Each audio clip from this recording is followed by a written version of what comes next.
दोस्तों, आज मैं आपके साथ कुछ ऐसी लाइफ की अपनी इंसिडेंट बताने जा रहा हूँ जो सुनने के बाद आपकी रूह कांप जाए और आप कभी उन गली और उन जगहों पर जाने का जुर्रत नहीं करोगे जहाँ पे आप ऐसी वारदातें सुने होंगे।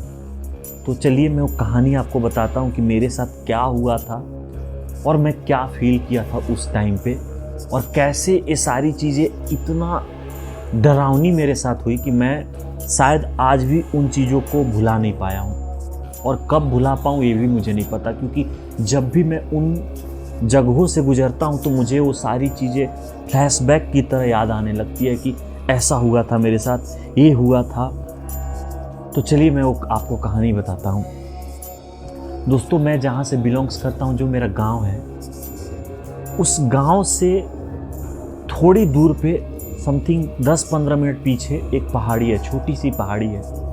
वहाँ पे मेरे ही गांव के एक चाचा जी हैं जो वहाँ पे एकांत के रहने की वजह से कि एकांत मुझे चाहिए, वहाँ पे घर बसा लिए थे गांव से हटकर। अब वो रास्ता और उस घर से मेरे घर का रास्ता 15 मिनट का जो ये रास्ता है, उसके बीच दो ऐसी जगह पड़ता है जो शायद मैंने कभी ये सोचा नहीं था कि वहाँ भी कुछ ऐसा हो सकता है। हालांकि वो जगह अपने आप में विख्यात थी, थोड़ा डरावना वहाँ के बारे में मैं सुना था, लेकिन उस उम्र में जो जब आप 15-16 साल के होते हो तो दोस्तों कभी वो उस बारे में सोचते नहीं हो, ना डरते हो, लगता है कुछ ऐसी चीज़ें नहीं है।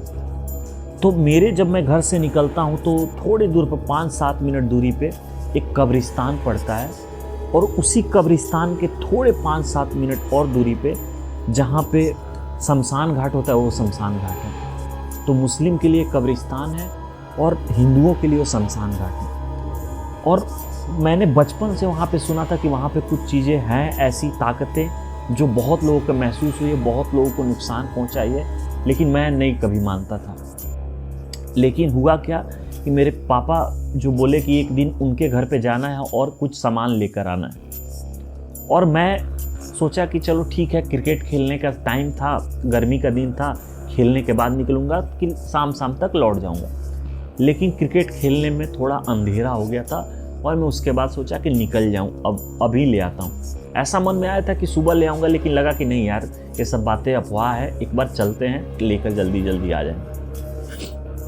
जब मैं घर से निकला, जाते जाते उनके घर पे पहुँचा, वहाँ से सामान लिया।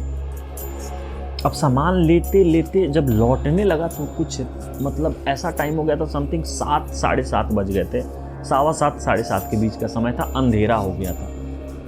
अब मेरे जहन में वो सारी बातें चल रही थी, लेकिन मुझे भरोसा भी नहीं था, लगा कि नहीं ऐसा कुछ भी नहीं होता, मत रुक अनुराग, मत रुक, चलते जा।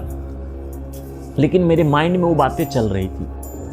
अब जब मैं उनके घर से निकल कर शमशान घाट के आसपास पहुंचा था दोस्तों, और जब मैं राइट साइड अपना देखा वो शमशान घाट, तो मुझे वो सारी चीज़ें याद नहीं, वो सारी चीज़ें मतलब दिमाग में चलने लगी कि यार जरूर कुछ होगा, बात गांव में चलती है तो होगा, जल्दी निकलते हैं यहाँ से, जल्दी निकलते हैं। लेकिन मैं जब चलने लगा वहाँ से, मैं सोच रहा हूँ कि मैं भागूँ, दौड़ूँ, थोड़ा सा तेज दौड़ूँ, वहाँ से निकलूँ जल्दी, लेकिन मेरे पैर पूरा बंध गए थे। वो पैर मेरा ऐसा बंधा था कि मुझे लग रहा था कि कोई तो कुछ तो है यहाँ पे जो मुझे रोक रहा है, मुझे पकड़ रहा है, मुझे बोल रहा है कि नहीं तू रुक यहीं पे, तू मत जा आगे। और मैं भागने का कोशिश कर रहा हूँ, अपने आप में पूरा ताकत लगा रहा हूँ कि मुझे आगे जाना है, कैसे भी जल्दी निकलो यहाँ से, लेकिन मैं नहीं जा पा रहा था और मेरा पैर बंधा हुआ लग रहा था।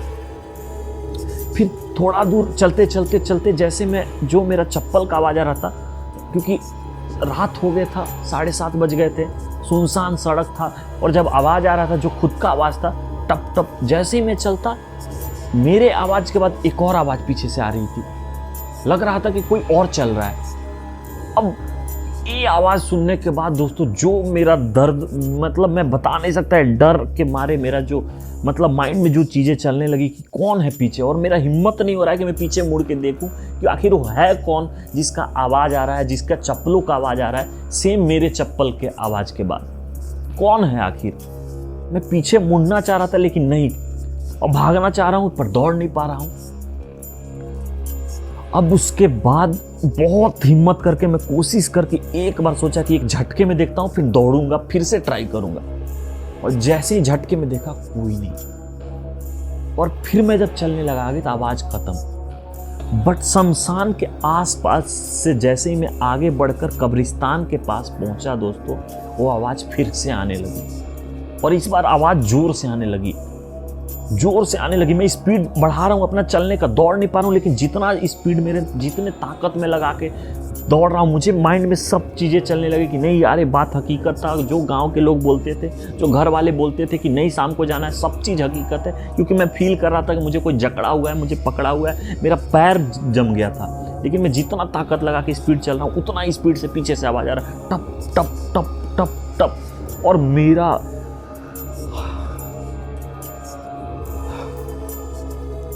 मेरी धड़कनें आज भी वो सारी चीज़ें अभी बोलते हुए वही स्पीड हो रहा है दोस्तों, वही जितना उस समय डरा था, शायद वो सारी चीज़ें फिर से अभी सामने आ गई कि ऐसा हुआ था। और जब मैं और स्पीड से चलने लगा, वो जो आवाज़ का डिस्टेंस था, पहले लग रहा था कि कुछ दूरी से आ रहा है, वो डिस्टेंस नज़दीक आने लगी, उसका स्पीड जल्दी होने लगा। मतलब मैं नहीं भी थोड़ा सा चलने से, मेरा आवाज़ से पहले उसका आवाज़ 2 बार टप टप टप टप आ रहा है। मुझे लग रहा है कोई पीछे से पकड़ने वाला है, जल्दी पहुंचने वाला है। और जैसे इस कब्रिस्तान के गेट पास मैं पहुंचा दोस्तों, मुझे ऐसा लगा कि मुझे कोई पीछे से पकड़ा, जकड़ा, ऐसे पकड़ लिया, पैर और पूरा एक कंधा दोनों। और मैं ताकत लगा के अपने आप को आगे की तरफ बढ़ा रहा हूं, लेकिन मैं नहीं बढ़ा पा रहा हूं। और जितना डर था ना उस टाइम दोस्तों, जितना डर मेरे जहन में बसा, मैं माँ को अपने चिल्ला कर बोला, माँ, ऐसे करके जैसे ही चिल्लाया, मुझे मतलब एक लगा ना कि झटके से कोई धक्का दिया और मैं नीचे गिरा। और उसके बाद मुझे नहीं पता कि उस टाइम पर क्या हुआ, बेहोश हुआ मैं, कैसे हुआ। और जब मैं उठा तो घर पे था। फिर मैंने अपने पापा से पूछा कि क्या हुआ था। मैं मतलब मेरे को वो सारी चीज़ें पता थी, लेकिन मैं पापा से पूछा कि मैं आखिर यहाँ पे पहुँचा कैसे, कौन मतलब पहुँचाया मुझे। तो उन्होंने बोला कि जब रात ज़्यादा हो गया था, 8:30 बज गए, डर में सब परिवार और गांव के कुछ लोग जब मुझे ढूंढने निकले, क्योंकि पता था कि मैं वहाँ चाचा जी के पास गया हूँ। और उस टाइम पे मोबाइल किसी के पास नहीं रहता दोस्तों, क्योंकि मैं 16-17 साल का था, उतना मोबाइल गांव में किसी के पास नहीं था। टेलीफोन था लेकिन वो चाचा जी के पास नहीं था, तो पूछने के लिए भी कॉल नहीं कर सकते थे। तो जब घर से लोग निकले, गाँव से कुछ लोग टॉर्च लेकर, तो जैसे ही वो कब्रिस्तान के पास आए, मुझे वहाँ पे पड़ा हुआ बेहोश देखे और वो मुझे लेकर आए थे। अब इन घटनाओं के बाद मुझे ऐसा फील हुआ कि यार ये ताकतें जो होती हैं ना, अगर आपका अहित करना चाहती है, वो ताकत, मुझे ऐसा लगता है कि वो ताकत मुझे एहसास दिलाना चाह रही थी कि जो चीज़ को तू मजाक समझ रहा है, जिस चीज़ को तू मजाक में ले रहा था आज तक, वो मजाक नहीं है। तू डर, तू उस चीज़ को मान और फील कर कि ये सारी चीज़ें हैं। और वही, क्योंकि अगर वो अहित करना चाहती ना दोस्तों, अगर वो आत्मा अहित करना चाहती मेरा, तो जरूर कर लेती। क्योंकि उसके पास वो, मतलब मुझे ऐसा एकदम ध्यान, क्या बोलूँ दोस्तों, मेरे जहन में बसा हुआ है कि वो मेरा कंधा ऐसे पकड़ा हुआ है, मेरा 2 लोग पैर ऐसे 2 हाथ से पकड़े और मुझे धक्का मार के नीचे गिरा है, ऐसे धक्का मार के। उस दिन के बाद मैंने एक बात तो जरूर सोच ली थी कि मैं कभी भी कोई भी अपने जो लोग हैं, जो मेरे बड़े हैं, या जो भी ऐसा जगह का नाम लेते हैं जहाँ पे कुछ चीज़ें हुए, वहाँ जाऊँगा भी तो बहुत सोच समझ के जाऊँगा और उनके गाइडेंस के अकॉर्डिंग जाऊँगा। ऐसे में जाना अपने जान को जोखिम में डालना होता है दोस्तों। और इस इंसिडेंट के बाद मैं आपको बोलना चाहूँगा, अगर आप गाँव से होंगे तो ये बात मैं ज़रूर बोलना चाहूँगा कि ज़रूर ऐसी जगहों पे कभी भूल के भी डेयरिंग, या कोई अगर बात पता है कि वहाँ कुछ है, ताकतें, कुछ चीज़ें हैं, क्योंकि हर बार आत्मा आपको फील कराने और डर महसूस कराने के लिए नहीं करेगा, कभी कभी वो आपका अहित भी करेगी। मैं उस दिन बच गया। अगर वो जोर से जितना धक्का लगा था, अगर मेरा सर पटका है, तब मैं मर भी सकता था। तो कभी भी आप इन चीज़ों को ऐसा लाइटली मत लो, कभी मत लो, चाहे किसी एज में हो आप, चाहे 16 साल के हो, 20 साल के हो, 25 साल के हो, 30 साल के, उससे कोई फर्क नहीं पड़ता, क्योंकि उनके पास जो ताकतें हैं ना, वो शायद बहुत ज़्यादा है। तो दोस्तों, ये मेरा बहुत पर्सनल एक्सपीरियंस और डरावना एक्सपीरियंस है, जो मैं आज तक नहीं भुला पाया हूँ। और ऐसे ही जितने और मेरे लाइफ में एक्सपीरियंस है, वो मैं आपके साथ ज़रूर आगे के वीडियो में शेयर करूँगा। इस वीडियो को इतना ही रखता हूँ, क्योंकि बोला जाता है कि डर एक ऐसी चीज़ें हैं ना जो होना भी ज़रूरी है। डर होना ज़रूरी है दोस्तों, और डर रहना ज़रूरी है इसीलिए क्योंकि ये सारी चीज़ें हैं एग्जिस्टेंस। तो चलिए मिलता हूँ आपसे नेक्स्ट वीडियो में कुछ ऐसी ही कहानियाँ के साथ जो रियल स्टोरी है, जो मेरे साथ हुई हो या मेरे जान पहचान में हो, उन रियल स्टोरी के साथ में मिलूँगा आपसे अगले वीडियो में। चैनल को ज़रूर सब्सक्राइब कर दीजिएगा दोस्तों।